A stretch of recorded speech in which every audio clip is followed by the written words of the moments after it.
And I'm joined now from Capitol Hill by two senators to discuss the politics and policy of job creation.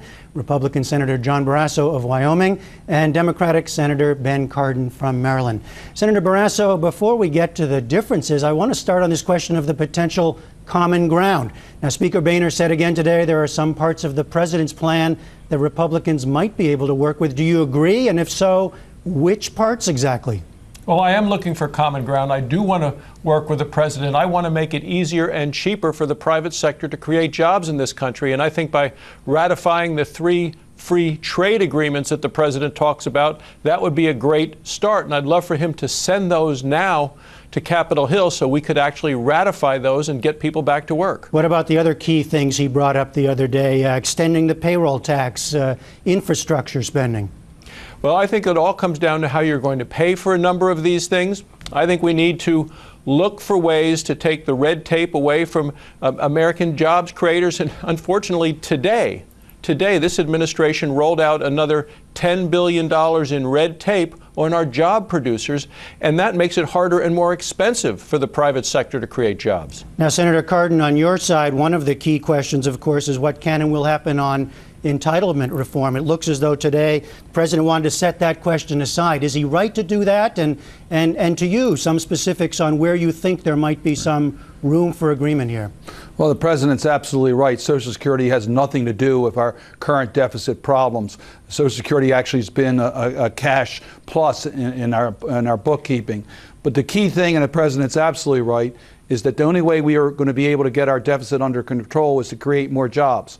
With 9% of Americans unemployed, you're not going to have the revenues in government, those who pay taxes, and you're going to have a greater demand on public services. So job creation has to be critically important to getting our deficit under control. And quite frankly, his proposals of rebuilding our nation, of helping small businesses, of targeting relief to those who have been unemployed for a long period of time will help all of us bring our budget into balance. As far as the entitlement programs or the mandatory spending, we think we can get savings in that area. We want to see a balanced approach to dealing with our nation's deficits. And the savings meaning things like raising the retirement benefit age, for example? I personally believe we can do it without affecting the beneficiaries, particularly in the healthcare areas. I think that when you look at the way we deliver healthcare services, that we can do it in a more cost-effective way, and we can get savings that will help us deal with the cost of Medicare and Medicaid. Now, Senator Barrasso, Speaker Boehner also pushed another mantra today that he's talked about a lot, tax reform.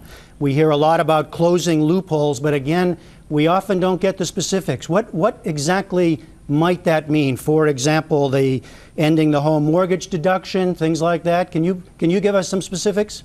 Well, we're looking at total tax reform so that the taxes are simpler for American families and American businesses, and you could actually lower the overall tax rate and generate more overall tax income. I agree with my colleague, Senator Cardin, that we need to get more people back to work. If you have more people working, you have more people who are then actually paying in taxes. So that is the reason that my focus, and I actually came out with a whole jobs program, a number of us from the Rocky Mountain West, a jobs frontier plan, 20 pages of ways to make energy more affordable, more energy security, getting more people back to work, and getting rid of these onerous regulations that are really turning into a heavy wet blanket on our economy. But on this question, Senator Barrasso, of tax reform, again, would the revenues from such reforms, would they be used for deficit reduction?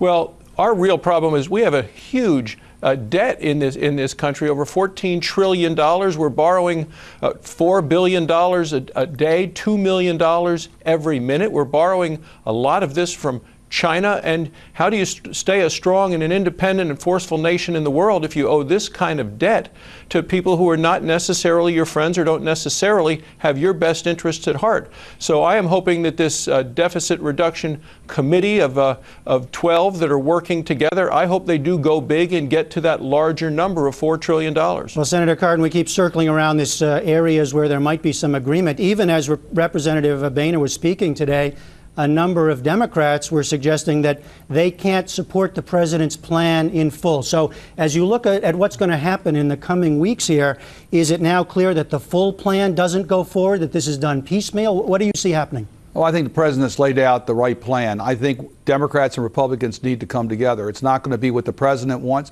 We're going to have to be able to develop a plan between the Democrats and Republicans. I hope, though, it will meet the objectives the president has laid out, create the jobs that we need. You mentioned with Senator Barrasso tax reform. I think tax reform is one area where Democrats and Republicans can come together.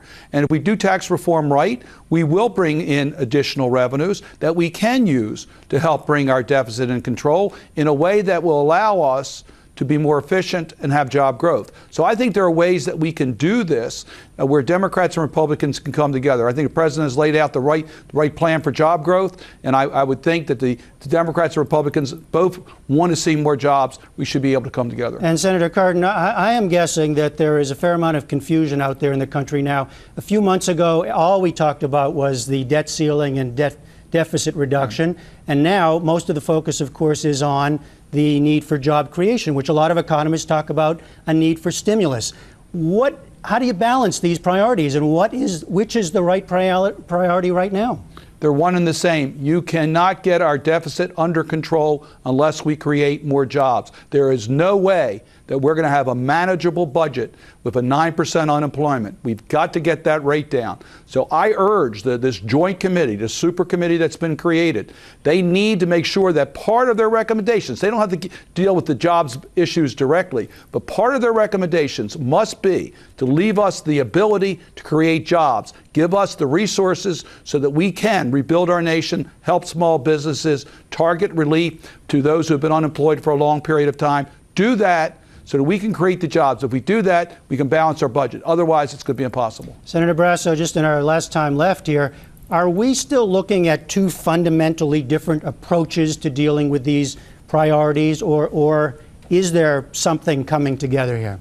Well, I want to come together on the trade agreements. I want to come together on energy security for our country. I want to come together on getting rid of the red tape, which is a heavy wet blanket on our economy. But 90% of the president's plan is paid for by increasing taxes on individuals' tax returns. And I think at times like this, there's bipartisan agreement that you shouldn't be raising taxes on anyone in these economic times. Well, Senator Cardin, that doesn't sound like like agreement. That sounds like taking the taxes off the table is on their side. What about your side? I think we have different views and different visions on how America needs to grow. I think that is clear. However, we all have a responsibility to listen to each other and to come together with a proposal that will move this nation forward.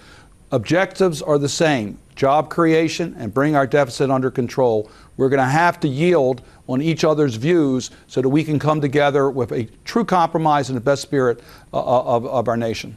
All right, Senator Ben Cardin of Maryland, Senator John Barrasso of Wyoming. Thank you both very much. Thanks for having us.